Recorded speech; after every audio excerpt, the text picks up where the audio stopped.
Gustavo Barroso, A História Secreta do Brasil, Volume 1, Capítulo 2, O Empório do Açúcar.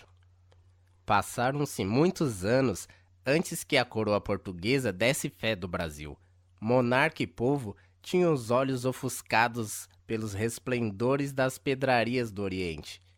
Este pensamento repete-se de tal modo nos historiadores filo-judaicos que somos forçados a admitir o propósito por parte dos judeus em conservar as atenções voltadas para o outro lado, a fim de poderem à vontade não só tirar sem grande trabalho, à custa de bugigangas dadas aos índios, milhares e milhares de quintais de pau-brasil.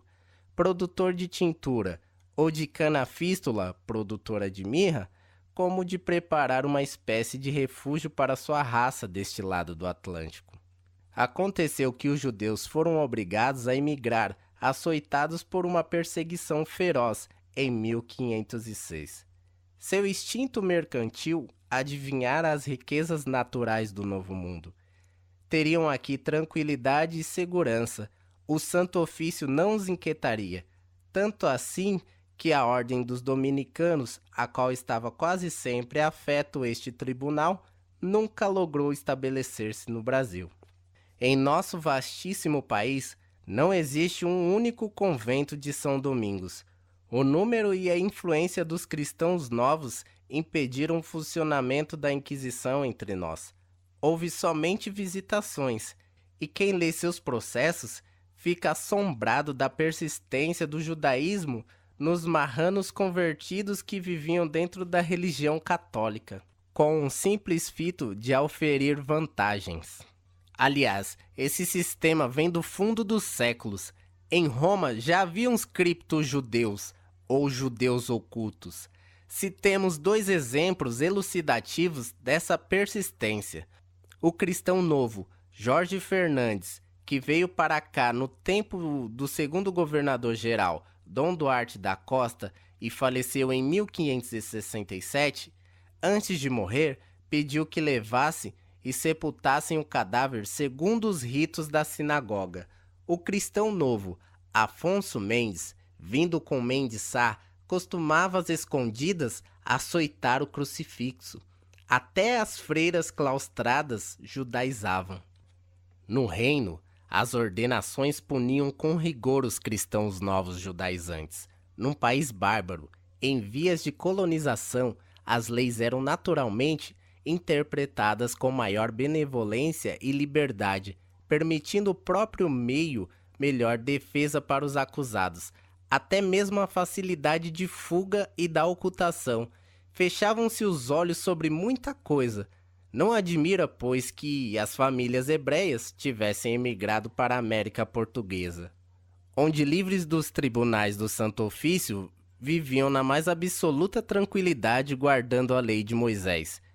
Vieram assim para o Brasil nos primeiros tempos os Guilhens, os Castros Boticários, os Mendes, os Rabelos, os Antunes, os Valadares, os Bravos, os Nunes, os Sanches, os Diques, os Menes, os Pérez, os Calaças, os Teixeiras, os Rodrigues, os Barros, os Siqueiras.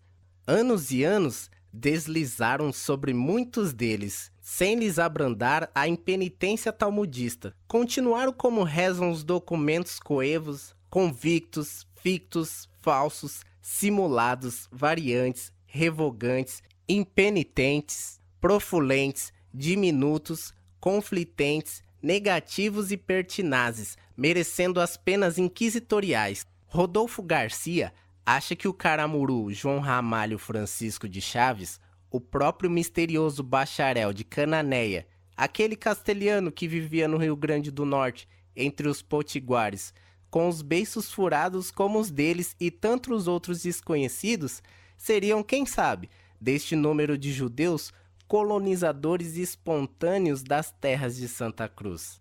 Com efeito, os navios que, enviados pela coroa portuguesa, aportavam as nossas plagas 2 vezes por ano, traziam somente judeus e degredados, com os quais se formou o primeiro núcleo de população, Isso se confirma a suposição de Rodolfo Garcia, da qual só discordamos quanto a Caramuru, a religiosidade de Paraguaçu, sua mulher, como que demonstra o espírito profundamente católico do marido, o que não se dá com os cristãos novos.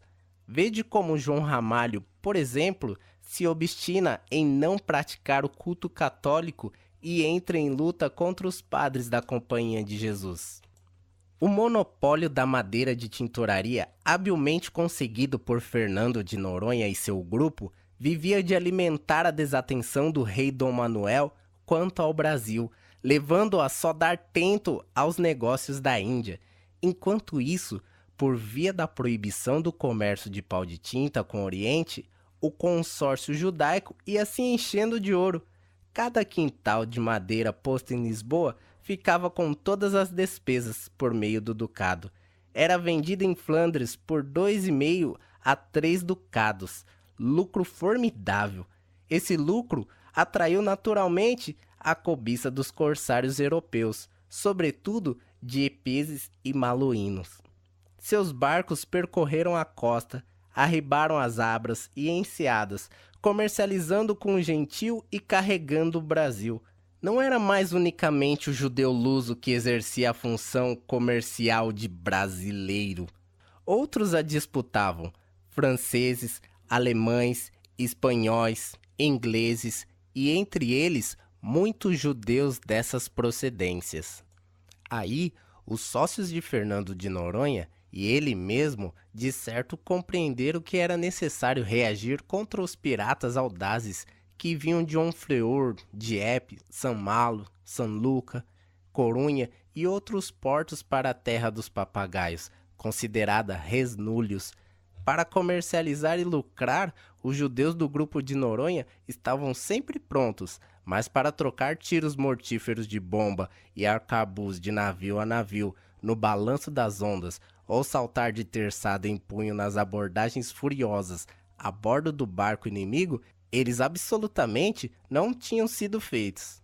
Povo eleito para tudo, menos para a luta armada. O judeu segue o preceito do Talmud, que diz: na guerra, ser o último a partir e o primeiro a voltar. Todavia, como expelir aos piratas que prejudicavam o futuroso negócio da tinturaria? Era preciso apelar para o rei afortunado que perseguia o judaísmo, mas se deixava influenciar pelos conselheiros hebreus, entre os quais o sábio Gaspar da Gama.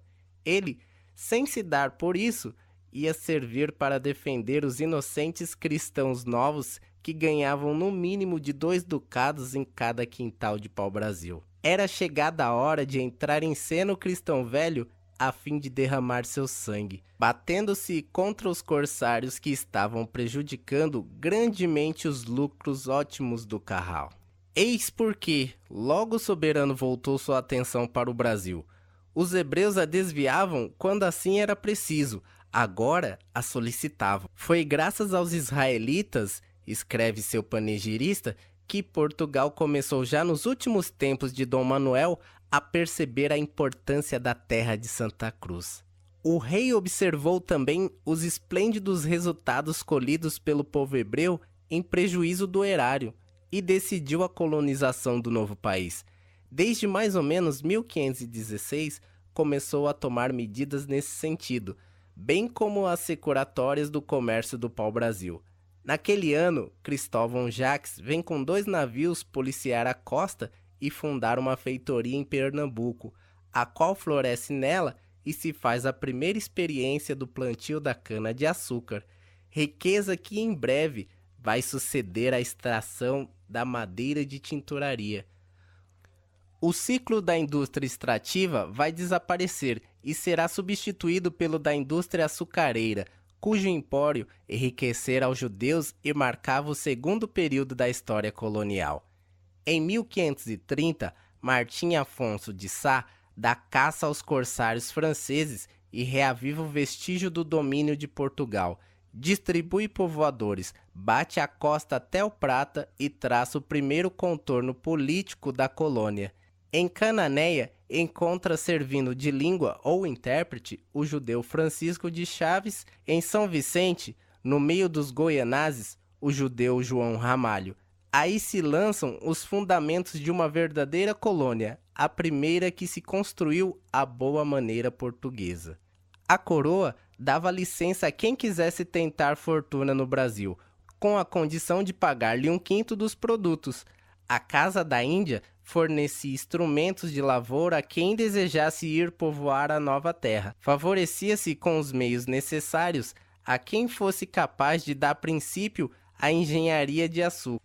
No século XVI, o açúcar era raro e caro. Até o achado do caminho das Índias pelos portugueses, o pouco açúcar que chegava à Europa vinha do Oriente, trazido e distribuído pelos venezianos. As populações europeias, na sua maioria, contentavam-se com o mel das abelhas para suas comidas e bebidas. Só os ricos conheciam o açúcar oriental. Imagine-se a revolução econômica produzida pela entrada à larga do açúcar nos mercados em que antes não aparecia. Já nas ilhas de São Tomé, Cabo Verde e da Madeira se cultivava a cana.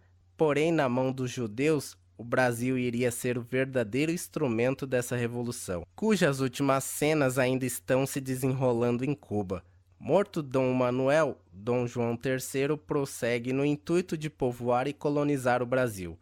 Além de fazer várias doações de latifúndios a fidalgos ilustres e de confirmar outras do seu antecessor, como a ilha de São João ao cristão novo Fernando de Noronha, dividiu o imenso território em 12 capitanias hereditárias. Esses feudos de 50 a 100 léguas de litoral foram concedidos e escolhidos a capitães cobertos de serviços, como Duarte Coelho, Martim Afonso, Pero Lopes, Aires da Cunha, Pero de Góis, Vasco Fernandes Coutinho, a homens ricos como Pero de Campos Tourinho, a altos funcionários do reino e outros como Jorge de Figueiredo Correia, Fernando Álvares de Andrade, Antônio de Barros Cardoso e João de Barros. A cargo dos donatários das capitanias, deixou o governo real povoação e defesa das novas terras e dos estabelecimentos que montassem, o que não era coisa fácil, pois os piratas costumavam destruir o que podiam. Em 1530, um galeão francês não arrasou o primeiro engenho de açúcar da América? O do capitão Pero Cápico, em Pernambuco, fundado em 1516? A fazenda real não se podia consumir nesse serviço e, por isso, largava em mãos dos concessionários todo o peso da colonização. 2 deles meteram ombros à empresa e suas capitanias progrediram, Pernambuco e São Vicente. Outros abandonaram as doações. Ainda outros apelaram para os judeus e lhes venderam suas terras. Não podendo recusar trabalhadores, os capitães mores estenderam às pessoas de origem hebraica os favores concedidos às demais. Fundados nos privilégios excepcionais que lhes davam doações e forais, trouxeram algumas famílias israelitas, tendo um dos donatários contratado com judeus laboriosos a montagem de engenhos em Pernambuco. Quando os capitães mores chegaram às suas terras, aí encontraram exercendo grande influência sobre o gentil vários cristãos novos, vindo durante os 30 anos em que o governo português as deixara em quase completo abandono. Qualquer perseguição contra eles provocaria o ódio dos índios, o que tornaria dificultosíssima, se não impossível, toda a tentativa de estabelecimento. O exemplo de João Ramalho é, deste ponto de vista, o mais concludente possível. Bastaria para demonstrá-lo o ódio que sempre teve pelos jesuítas, metendo contra eles uma luta incessante, o que naquela época de fanatismo e submissão ao clero era de estranhar. O mesmo autor dessas linhas, que é judeu, acrescenta: mas o que confirma incontestavelmente a origem judaica de João Ramalho deu origem a inúmeras controvérsias.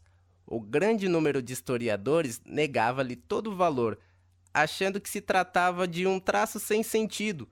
Outros afirmavam o contrário, sem apresentar, porém, argumentos convincentes.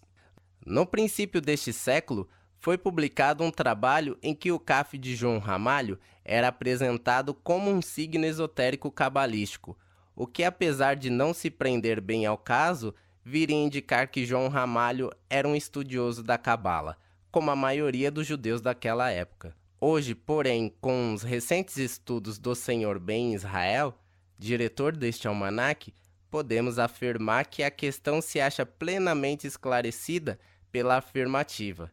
Trata-se de um CAF, um verdadeiro CAF, sem sentido cabalístico. Este CAF demonstra que João Ramalho era judeu, do mais puro sangue. O Sr. Ben Israel demonstra que todo judeu pertencente à estirpe dos Coanim, plural de Cohen, descendentes de Abraão, sacerdotes hereditários do povo judeu.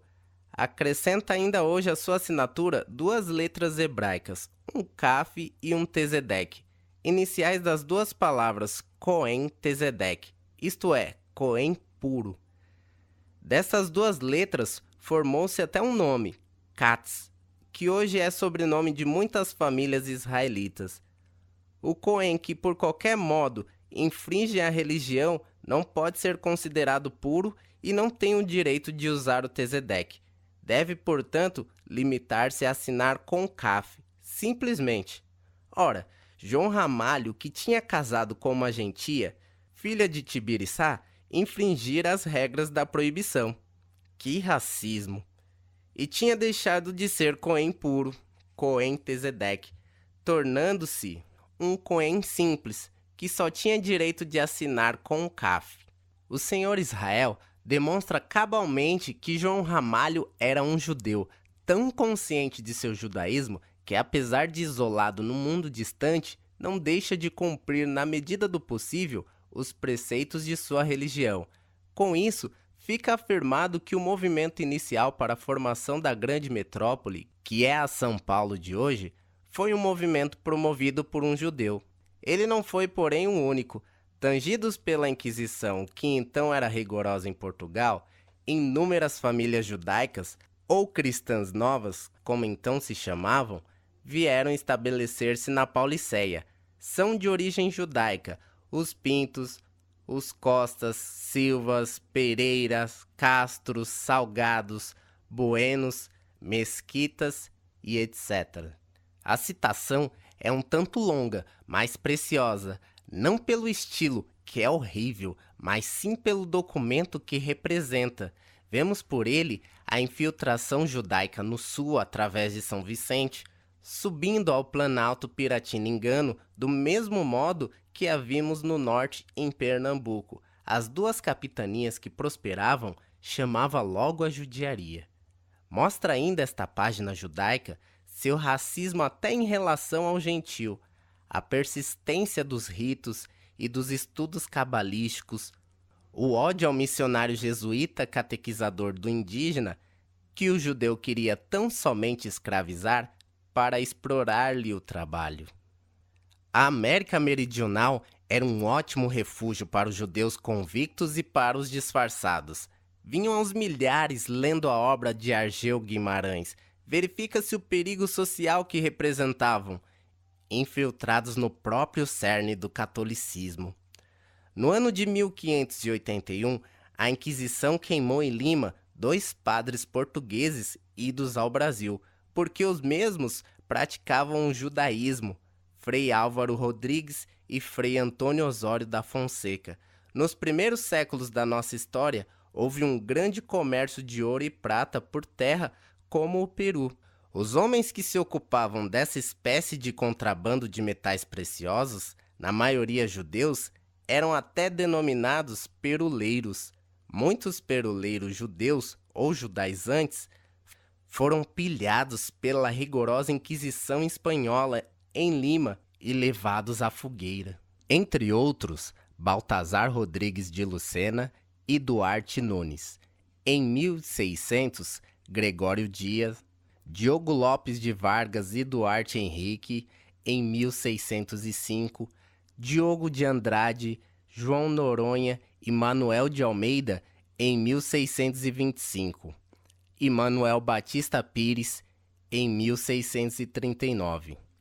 Não se vá pensar que o judeu entrou com entusiasmo na indústria do açúcar que nascia.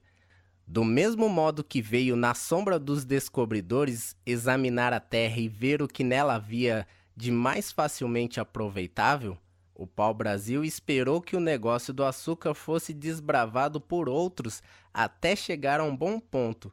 Eis como se explica a falência dos primeiros edificadores de engenho. Perdido o capital inicial, o judeu adquiriu os engenhos abandonados e, como neles não invertera as somas que os cristãos tinham perdido, seus lucros teriam de ser muito grandes. Assim agiria mais tarde com o ouro. O bandeirante audaz descobriria após 1000 tormentos. As lavras, eles se apoderaram delas depois pela traição. Toda a história do Brasil é assim, uma aparência. O idealismo construtor do português, do mameluco, do brasileiro e dos cristãos. Uma realidade.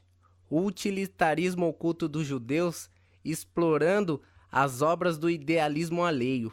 Os agricultores e os guerreiros, diz o imparcial João Lúcio de Azevedo, são os elementos produtores e construtores da pátria. O judeu não é nem agricultor, nem guerreiro. Vejam o quadro dos desbravadores, dos bandeirantes do açúcar, pintado por Pedro Calmon. Fracassaram todas as empresas de grandes cabedais, início do desenvolvimento mundial do comércio, que se aplicaram a explorá-los, ou porque os portugueses só sabiam trabalhar para si e não para capitalistas, que a moda da Holanda esperavam em Lisboa o seu provento, ou porque não se antecipara aos trabalhos um reconhecimento da terra e efetiva ocupação. Assim, em Ilhéus, Lucas Giraldes, que comprou a capitania ao seu donatário, fez edificar 8 engenhos, e tanto foi roubado pelo feitor que depois se estabeleceu no Recôncavo com engenho próprio, como pelos aimorés que tudo perdeu em Porto Seguro. O Duque de Avelino, que adquiriu a capitania ao seu dono, igualmente mandou construir vários engenhos que pereceram. Vasco Fernandes Coutinho, donatário do Espírito Santo e homem opulento, inverteu a riqueza granjeada na Índia em engenhos poderosos, e de tal forma lhes atacou o gentio que morreu sem lençol para a mortalha. Desgraça maior ocorreu ao capitão da Bahia, que gastou numa boa frota sua fortuna. Começou 2 engenhos, teve-os demolidos pelos tupinambás e acabou trucidado por eles. A indústria do açúcar, porém, progrediu admiravelmente em 2 capitanias, Pernambuco e São Vicente. Os engenhos eram movidos por água ou por bois. A lavoura da cana era feita primeiramente pelos índios escravizados e depois pela escravaria africana. Maquinário simples, de fácil montagem, de mais fácil reparo e custo relativamente baixo. Mão de obra abundante e barata. O açúcar começou a criar para o judaísmo negócio novo e lucrativo: o tráfico dos negros. O açúcar era negociado com os mercados das Flandres desde 1532, quando Martim Afonso de Souza se associara ao holandês Erasmo Schetz, cujo engenho 60 anos mais tarde valeria 14.000 ducados. Dom João III via com bons olhos essa nova fonte de riqueza ultramarina e mandava passar ao Brasil vários lavradores de cana das Ilhas da Madeira e Cabo Verde. O fidalgo agricultor, o gentilhomem companarde, o ombereal, riqueza social de todos os países, ligado profundamente à terra pela tradição, pela alma e pelo interesse, é encontrado sempre no Brasil colonial, encabeçando todas as iniciativas com sua coragem e seu idealismo. À sua sombra caminha agachado o judeu, negaceando, buscando proveito de suas conquistas, com maior e menor risco possíveis. Duarte Coelho é quem manda em 1549 buscar homens práticos, isto é, técnicos no Reino, nas Canárias e na Galiza às suas custas para montar os engenhos. São homens de pró os que iniciam o plantio da cana na Bahia, vencendo todas as dificuldades. É um nome usual de senhor de engenho, transmitido até nossos dias. tem um sabor de título nobiliárquico. Diz o Diálogo das Grandezas que o soberano o dava em cartas e provisões. Assim se formou nossa primeira aristocracia rural. A este novo feudalismo não faltou até uma das mais comuns e interessantes instituições de caráter socialista da Idade Média, a banalidade. Havia os engenhos reais, idêntico ao lagar do príncipe em Portugal ou ao molim banal de França, destinados a moer cana de gente pobre que plantava sem ter engenho. O açúcar espalhava-se por toda a Europa, que o consumia com avidez. Tantos e tantos séculos fora privada de coisa tão deliciosa, dependendo a sua pastelaria do mel das abelhas. Que estupendo país, esta terra dos papagaios! O Brasil, surgida do seio do mar tenebroso. Dali vinha a madeira corante que tingia os panos flandrenses. Dali vinha mais doce, coisa rara, cujo preço dobrava, triplicava nos mercados flandrinos, onde pontificavam depois dos judeus do pau-brasil, os judeus do açúcar brasileiro. Os Países Baixos, como Nova York de hoje, eram a Judéia daquela época. Pinta o quadro um historiador que ninguém poderá taxar de antissemita, mas que conhece a documentação em que alicerça suas afirmativas. Os judeus que vendiam açúcar enriqueciam, a termos de estender-se a sua cultura pelos Açores e Canárias, febrilmente fomentada, a ocupar grandes organizações financeiras que teciam entre as várias praças europeias a rede de crédito. Duarte Coelho contou em Pernambuco com o auxílio daqueles capitalistas comissários. Subrogavam-se nas responsabilidades do governo para intensificar, criar uma economia que lhes devolveu com altos juros os cruzados do empréstimo. Não houve melhor negócio na época, e aos impulsos dessas cobiças, resolveu João III dar ao Brasil um governo regular. Em 1549, depois de ter comprado aos herdeiros de Francisco Pereira Coutinho a capitania da Bahia, mandou Tomé de Souza fundar a capital da colônia.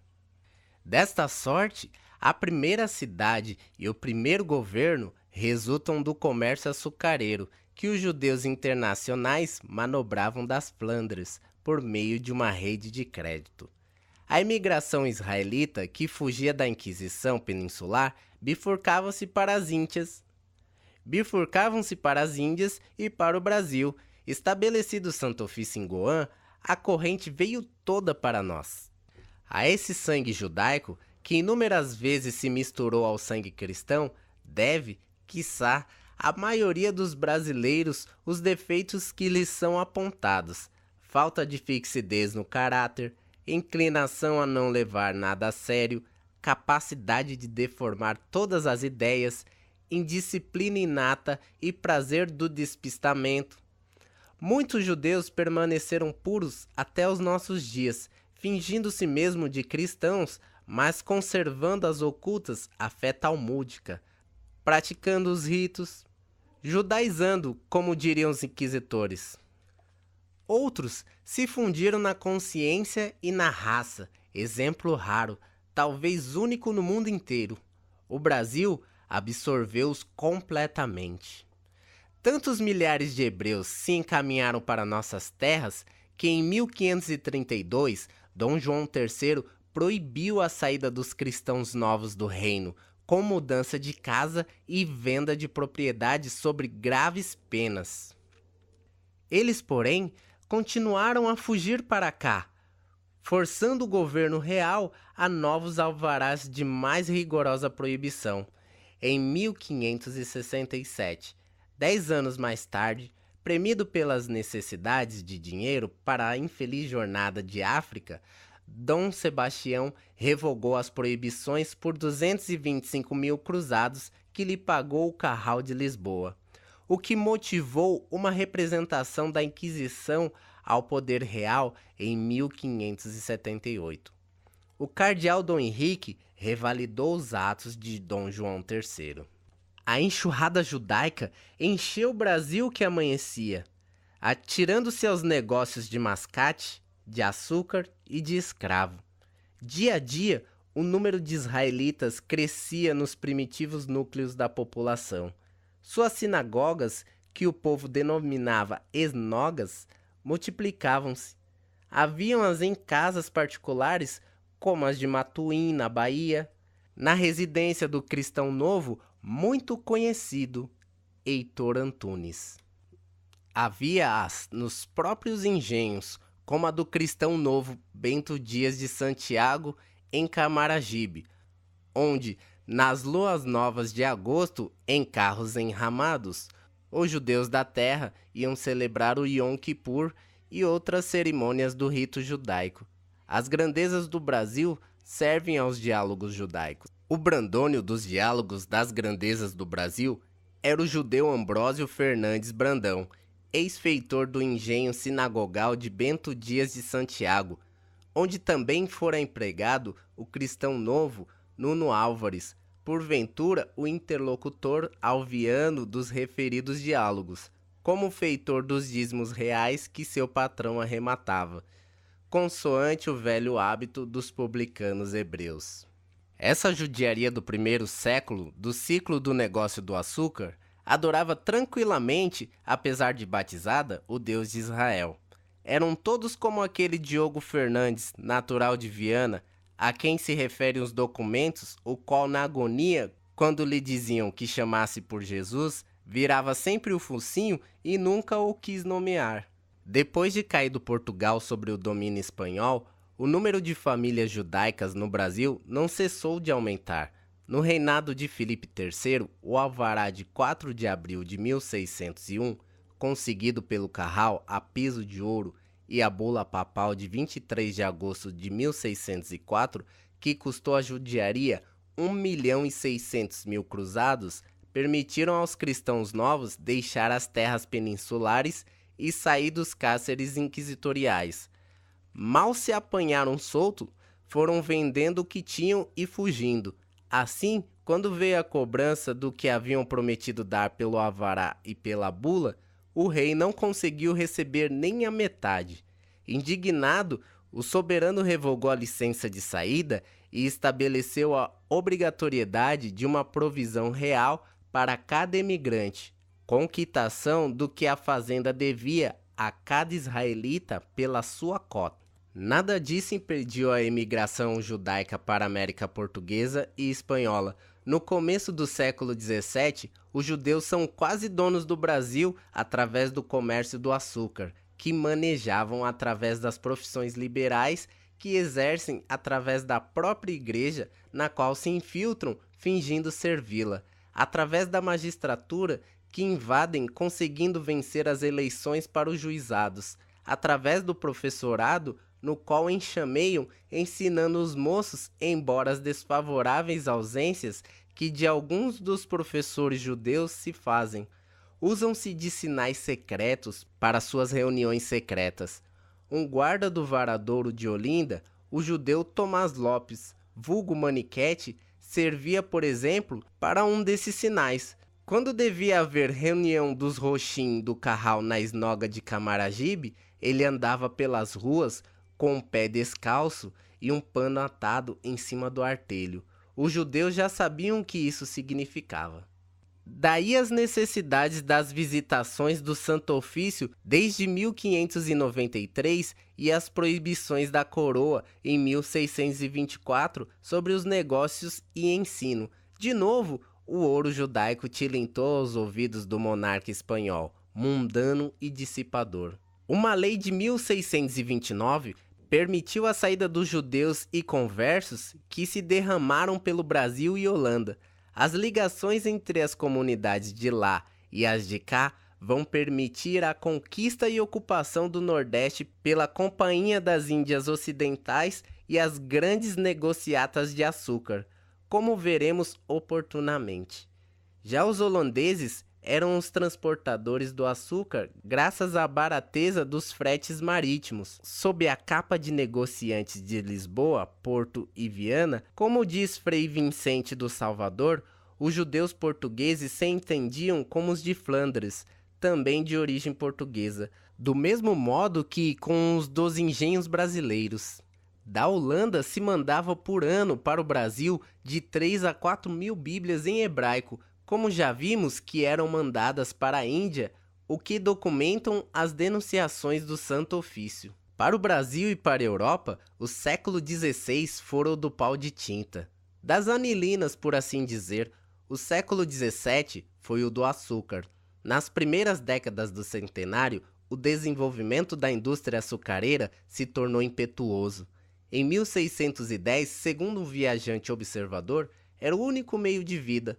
Os preços subiam a ponto de criar nos senhores de engenho esse delírio de gastos, grandezas e luxos que vimos contemporaneamente nos donos de seringais da Amazônia e nos fazendeiros de café. É o que dizem os cronistas Cardim Soares Barleaus, Frei Vicente. Segundo os estudos de João Lúcio de Azevedo, em 1610, a produção de açúcar foi de 735 mil arrobas no valor de 1.500 contos, soma respeitável para a época. O trabalho braçal do escravo, a fortuna dos fidalgos e sua iniciativa, bem como as de outros portugueses cristãos, criaram no Brasil o Empório do Açúcar. Nas trevas, unidos os de Portugal, os da colônia nascente e os da Holanda pelos seus carraus. Os judeus exploraram essa riqueza como intermediários, armadores, especuladores, fornecedores de capitais, uns eneiros cruéis. Mas isso ainda não é o bastante para eles. Precisam apoderar-se do empório, dominá-lo completamente e fazer pesar sua mão de ferro sobre os ricos e senhores de engenho, orgulhosos de sua linhagem e de sua crença, e tirar vingança dos soberanos peninsulares, arrancando o precioso florão de sua coroa. Os Estados Gerais da Holanda, regurgitando o ouro judaico, podiam iniciar a desagregação do Império Colonial Luso-Espanhol, conquistando o Brasil, terra do açúcar, e Angola, terra do escravo que plantava a cana, aquém e além do Atlântico. Quem tem sido sempre o judeu senão o fermento desagregador dos impérios e das civilizações? Ele faltaria ao chamamento do seu destino se não tentasse abocanhar o empório do açúcar, com expedições pagas e companhias organizadas com dinheiro ganho pelo próprio açúcar.